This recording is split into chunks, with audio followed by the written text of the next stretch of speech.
मेरा नाम अनामिका जैन है। मैं आज आपके लिए 11th बायोलॉजी का एक इम्पॉर्टेंट टॉपिक लेकर आई हूँ, सांस गुणांक या रेस्पिरेटरी कोशेंट। तो इसको हम समझेंगे आखिर ये होता क्या है।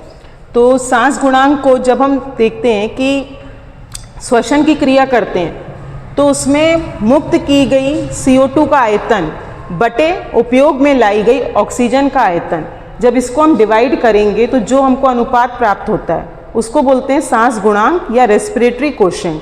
तो आप सभी जानते हैं कि हमारे शरीर में ग्लूकोज, वसा, प्रोटीन इन सभी का टूटता है और इससे हमें एनर्जी प्राप्त होती है। तो इसके लिए सभी को टूटने के लिए ऑक्सीजन की आवश्यकता पड़ती है और इससे हमें CO2 भी निकलती है बाहर।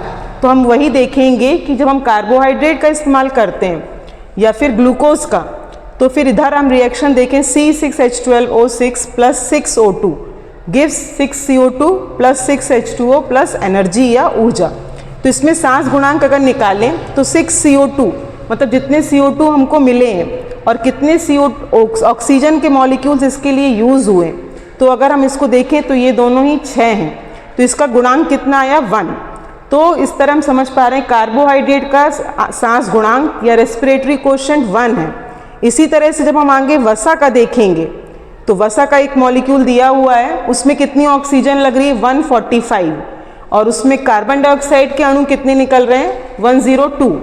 तो इस तरह से जब हम सांस गुणांक निकालेंगे उसका तो वो आएगा 0.7, तो वो 1 से कम होता है। सेम इसी तरीके से प्रोटीन का भी 0.9 का होता है। तो इस तरह से आपके क्वेश्चंस आते हैं एग्जाम्स में कि प्रोटीन का सांस गुणांक कितना है, कार्बोहाइड्रेट का कितना है। तो आप ये सब समझ सकते हैं और इसको इस प्रकार से याद रख सकते हैं।